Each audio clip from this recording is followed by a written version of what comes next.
Party కష్టాల్లో ఉంటే నేతలంతా ఏకమవ్వాలి. కానీ అక్కడి ఎంపీలకు అదేమీ పట్టదు. ఒకరు ఎడ్డెమంటే మరొకరు తెడ్డెమంటారు.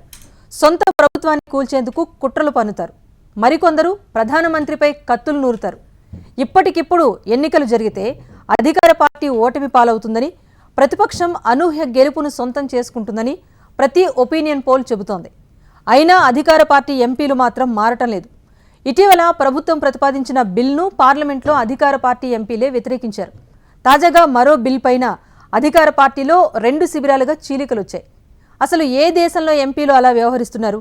ఇప్పుడు ఏ బిల్ పైన రచ్చ జరుగుతోంది? పార్టీ నాశనమయ్యే స్థాయికి వెళ్లినా ఎందుకు ఎంపీలు విచిత్రంగా వ్యవహరిస్తున్నారు? స్టోరీ. యూకేలో రువాండా సునామీ తప్పదా? రిషి సునక్ ప్రభుత్వానికి ముప్పుందా? కష్టకాలంలో టోరీల విచిత్ర ప్రవర్తన దేనికి? యునైటెడ్ కింగ్డమ్, యూకేలోని టోరీ నేతల్లో తిరుగుబాటు జరుగుతోంది. 100 మందికి పైగా చట్టసభ సభ్యులు ప్రధానమంత్రి రిషి సునక్ ని వ్యతిరేకిస్తున్నారు. వారంతా సొంత పార్టీకి చెందిన ఎంపీలే. ఎందుకు వారు రిషి సునక్ ని వ్యతిరేకిస్తున్నారు అంటే రువాండా వలస చట్టమే కారణం. ప్రధానిని వ్యతిరేకించడం అనేది లండన్లోని టోరీలకు అదొక వ్యసనంలా మారింది. కన్జర్వేటివ్ పార్టీ ఎంపీలు రువాండా వలస చట్టం కోసం పట్టుబడుతున్నారు. నిజానికి గత నెలలో యూకే అత్యున్నత న్యాయస్థానం రువాండా వలస చట్టాన్ని రద్దు చేసింది. అది చట్టవిరుద్ధమని సుప్రీంకోర్టు తేల్చి చెప్పింది. రువాండా వలస చట్టం విషయంలో పలువురు టోరీ నాయకులు ఓటమిని అంగీకరించారు. కానీ రిషి సునక్ మాత్రం ఈ వలస చట్టంపై ఓటమిని అంగీకరించలేదు. ఈయన కొత్త ఒప్పందాన్ని తీసుకురావాలని నిర్ణయించాడు. తాజాగా యూకే హోం సెక్రటరీ రువాండాకు వెళ్లారు. అక్కడి ప్రభుత్వంతో మరో ఒప్పందంపై సంతకం చేశారు. అయితే కొత్త డీల్ లండన్లోని కోర్టులను సంతృప్తిపరుస్తుందని సునక్ ప్రభుత్వం ఆశిస్తోంది. అదెలా సాధ్యం అంటే కోర్టు అభ్యంతరాలను పరిష్కరించేందుకు ప్రధాని రిషి సునక్ ప్లాన్ బిని తీసుకొచ్చారు. అంతేకాదు అత్యవసర బిల్లుపై కూడా పనిచేస్తున్నారు. వలసదారుల పట్ల మరింత మెరుగ్గా వ్యవహరిస్తారు. అందుకు యూకే భారీగానే చెల్లించనుంది. పైగా వారికి రువాండాలో సురక్షితమైన ఏర్పాట్లు చేయనున్నారు. అయితే ప్రతిపక్షాలు మాత్రం రిషి ప్లాన్ను తిరస్కరిస్తున్నాయి. ఎందుకు? రువాండా ప్లాన్పై లేబర్ పార్టీ నాయకుడు కైర్ స్టార్మర్ పార్లమెంట్లో కొన్ని కీలకమైన ప్రశ్నల్ని లేవనెత్తారు. వలసదారుల్ని రువాండాకు పంపితే 5 ఏళ్లపాటు వారి వసతి, సంరక్షణకు నిధులు చెల్లించాల్సి ఉంటుందని స్టార్మర్ చెప్పారు. అందుకు హోంమంత్రి కూడా అంగీకరించినట్టు వెల్లడించారు. అందులో ఒక లోపం ఉందన్నారు. రువాండాలో వలసదారులు ఏదైనా నేరానికి పాల్పడితే ఇంగ్లండ్కు తిరిగి పంపేలా ఒప్పందంలో ఉందని స్టార్మర్ తెలిపారు. ఇలాంటి ఒప్పందాలతో ఇబ్బందులు తప్ప ఒరిగేదేమీ లేదని స్టార్మర్ విమర్శలు గుప్పించారు.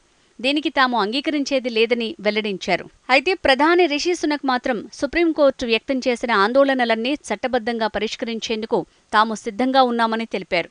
ఈ డీల్ను అమలు చేయటానికి సుప్రీంకోర్టు అనుమతించే అవకాశం ఉందని ఆశాభావం వ్యక్తం చేశారు. లేబర్ పార్టీ చీఫ్ చట్టబద్ధమైన వలసల అంశాన్ని లేవనెత్తినందుకు సంతోషిస్తున్నట్టు తెలిపారు. ఈ విషయంలో తాము ఎట్టి పరిస్థితుల్లోనూ వెనక్కి తగ్గేది లేదన్నారు. ఈ వారం రోజుల్లో ఒక ప్రణాళికను రూపొందించినట్టు వెల్లడించారు. చట్టపరమైన వలసల స్థాయిలను తగ్గించడానికి గతంలో ప్రత్యామ్నాయాలు చేపట్టిన దానికంటే మెరుగ్గా కృషి చేస్తామని తెలిపారు. అయితే రిషి సునక్ ప్లాన్లు పార్టీలో తిరుగుబాటుకు కారణమవుతున్నాయి. ప్రస్తుతం టోరీ పార్టీ 2 శిబిరాలుగా విడిపోయింది. ఒక శిబిరానికి చెందిన నాయకులు రువాండా బిల్లులో మానవ హక్కుల బాధ్యతను వదిలేయాలని డిమాండ్ చేస్తున్నారు. యూకే మానవ హక్కుల చట్టం, యూరోపియన్ ఒప్పందంలోని మానవ హక్కులను గురించి పట్టించుకోవాల్సిన అవసరం లేదంటున్నారు. ఈ బాధ్యతలను ప్రధాని రిషి సునక్ విస్మరించాలని టోరీ హార్డ్లైనర్లు కోరుతున్నారు. నిజానికి ఈ శిబిరానికి మాజీ హోం సెక్రటరీ సుయేల్ బ్రేవర్మన్ నాయకత్వం వహిస్తున్నారు. ఈ శిబిరం రిషి సునక్ ను ఇరుకున పెట్టేందుకు యత్నిస్తోంది. ఎందుకంటే ఆమెను మంత్రి పదవి నుంచి రిషి సునక్ తొలగించారు. ఇక రెండో శిబిరం మాత్రం మానవ హక్కులే కీలకమంటున్నారు. మానవ హక్కుల విషయాన్ని ఒక దేశం దృష్టితో చూడాలని డిమాండ్ చేస్తున్నారు. ఈ శిబిరంలో 120 మంది కన్జర్వేటివ్ ఎంపీలున్నారు. వారంతా మానవ హక్కులను విస్మరించే ప్రయత్నాలకు ఏమాత్రం మద్దతు ఇవ్వమని తేల్చి చెప్తున్నారు. దీంతో రువాండా వలస చట్టంలో ప్రధానంగా 2 శిబిరాలు విరుద్ధ వాదనల్ని ఎత్తుకున్నాయి. దీంతో ప్రధాని రిషి సునక్ గందరగోళంలో పడ్డారు. ఎటువైపు మొగ్గు చూపాలో సునక్కు తెలియని పరిస్థితి నెలకొంది. ఈ వారం రువాండా వలస చట్టం బిల్లును పార్లమెంట్లో ప్రవేశపెట్టొచ్చని నివేదికలు చెప్తున్నాయి. బిల్లును ప్రవేశపెడితే ఎంపీలపైనే ఆధారపడి ఉంటుంది. అతడి భాగస్వామ్య మెజారిటీ 56. ఈ 2 శిబిరాల్లో ఎవరు అభ్యంతరాలు చెప్పినా బిల్లును కోల్పోవచ్చు. అదే జరిగితే ప్రధానిగా రిషి సునక్కు ఇది 2వ దెబ్బ అవుతుంది. రిషి సునక్కు ఈ వారంలోనే మొదటి దెబ్బ తగిలింది. 30 మందికి పైగా టోరీ ఎంపీలు ప్రతిపక్షంతో చేతులు కలిపారు. బ్లడ్ కుంభకోణంలో పరిహారం అందించేందుకు బోర్డును ఏర్పాటు చేసే విషయంలో టోరీ ఎంపీలు విభేదించారు. ప్రతిపక్షానికి వంతపాడారు. నిజానికి 1970-80ల్లో నాటిది ఈ బ్లడ్ కుంభకోణం కేసు. ఈ కేసులో పరిహారం చెల్లించేందుకు ప్రభుత్వం సిద్ధంగా లేదు.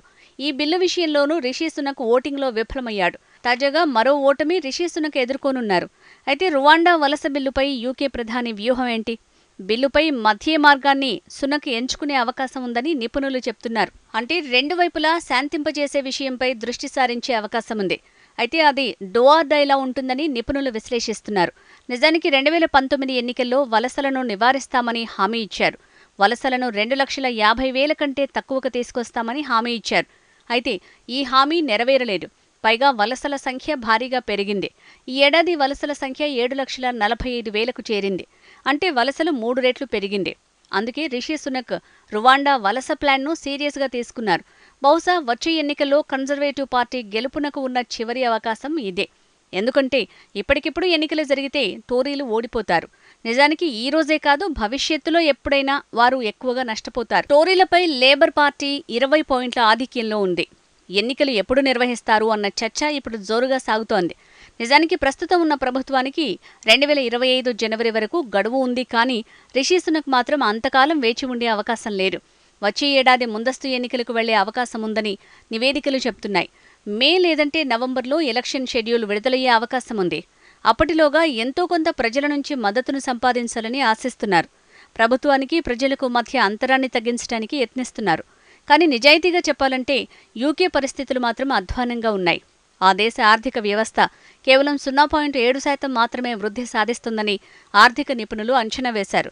అమెరికా 1.5%, యూరోపియన్ యూనియన్ 1.3% వృద్ధిని నమోదు చేస్తాయని అంచనా వేస్తున్నారు. కానీ వృద్ధి రేటులో యూకే వెనుకబడి ఉంది. పైగా బ్రిటిషర్లు తీవ్రమైన నగదు కొరతను ఎదుర్కొంటున్నారు. రెండో ప్రపంచ యుద్ధం నుంచి ప్రతి ప్రభుత్వం బ్రిటన్లో ఆదాయాన్ని పెంచుకోగలిగింది. అయితే 2019 నుంచి ఈ ఆదాయం 3.1% తగ్గింది. ఇది యునైటెడ్ కింగ్డమ్ పరిస్థితికి అద్దం పడుతోంది. వచ్చే ఎన్నికల్లో లేబర్ పార్టీనే గెలుస్తుందని బ్రిటన్లో నిర్వహించే ప్రతి ఒపీనియన్ పోల్ వెల్లడిస్తోంది. నిజానికి ఇప్పుడు రిషి సునక్ ప్రభుత్వం డ్యామేజ్ కంట్రోల్కు యత్నిస్తోంది. రిషి సునక్పై ఇప్పటికే ఎన్నికైన ప్రధానమంత్రి కాదన్న విమర్శలున్నాయి. రిషి సునక్ టోరీలను ఒకవైపు నడిపిస్తే ఎంపీలు మాత్రం మరోవైపుకు వెళ్తున్నారు. మొత్తంగా టోరీల ప్రతిష్ట మసకబారుతోంది. దాని నుంచి బయటపడేందుకు టోరీ నేతలు యత్నించడం లేదు. ప్రస్తుత ప్రతికూల సమయంలో టోరీ నేతలు కలిసికట్టుగా ఉండాల్సిన అవసరం ఉంది. కానీ వారికి ఇవేమీ పట్టడం లేదు.